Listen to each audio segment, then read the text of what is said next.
Hey there, and welcome to Economics. Think of me as your personal tutor. I'm pulling up a chair right now to help you lock in Chapter 1 just in time for exam day. We're going to break down all these concepts so they're super easy to understand and, more importantly, easy to remember. So let's get right into it. Imagine this situation. You desperately want the newest sneakers, and you also want tickets to see your favorite artist in concert. But your monthly allowance only stretches so far, right? Well, that feeling, that is the single most fundamental concept in economics. It's called scarcity. As individuals, we have unlimited wants, but we only have limited resources, like money, to actually satisfy them. Here's a quick look at what we're covering in this explainer. We'll hit scarcity and the central problems, then production possibilities, market versus planned economies, some key economic distinctions, and finally wrap up with a quick recap. All right, part 1, scarcity and central problems. So just like your personal allowance is limited, the resources of an entire society are limited too. Every single society has scarce resources. We're talking things like land, human labor, tools, and machinery. And because we don't have an infinite supply of all these things, a society simply cannot produce everything that everyone wants. Because of that scarcity, every society is forced to make some really tough choices about what to produce and how to coordinate all those moving economic activities. Okay, major exam alert right here. Because of scarcity, every economy faces 3 central problems. Number 1, what is produced and in what quantities? Like, does the society produce more food or do they focus on luxury goods? Number 2, how are these goods produced? Should we use a ton of human labor or should we rely more on automated machines? And number 3, for whom are these goods produced? Basically, how is the wealth and the final produce distributed among the people? Graders absolutely love asking you to list these out, so definitely lock them in. Moving on to part 2, production possibilities. We know society has to make choices, but how do economists actually map those choices out? Well, they use something called the production possibility set. This is the collection of all possible combinations of goods and services that can be produced from a given amount of resources and technological knowledge. Listen closely to that because this exact definition is highly testable. Take a mental snapshot of it right now. Let's make this super simple. Imagine an economy that only produces 2 things, corn and cotton. If we look at the first possibility, let's call it A, if we use absolutely all of our resources on cotton, we get 10 units of cotton, but 0 corn. Now, if we want just 1 unit of corn, we actually have to drop down to 9 units of cotton. As we keep trying to make more corn, you can clearly see the pattern. Producing more corn means we are forced to give up cotton. We can't just magically have the maximum amounts of both. And that brings us to another extremely important keyword, opportunity cost. It is the cost of having a little more of one good in terms of the amount of the other good that has to be forgone.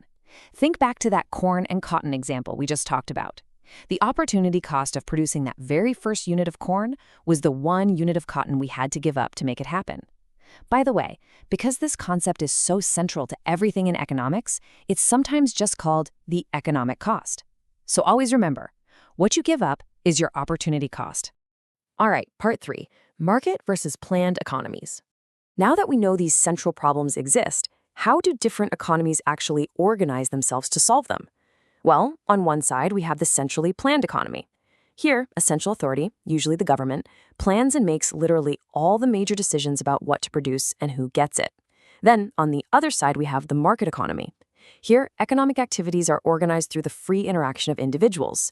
Buyers and sellers coordinate through price signals. You know, if people demand more of a good, the price goes up, and that signals producers to make more of it. But here's a quick exam tip. In reality, almost all economies today are mixed economies, where both the government and the market play a role. Down to part 4, economic distinctions. These comparisons form a massive part of exam questions, so definitely pay close attention here. First up, positive economics versus normative economics. Think of positive economics as just studying the facts. It looks at how different economic mechanisms actually function. It just asks what is. Normative economics, on the other hand, makes a judgment. It evaluates whether those mechanisms and outcomes are actually desirable for society. It asks what should be. So simply put, positive is about studying the mechanism, and normative is about evaluating the outcome. Next, we have microeconomics versus macroeconomics.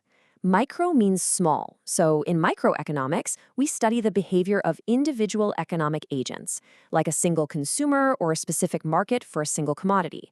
Macro, well, that means large. In macroeconomics, we look at the economy as a whole.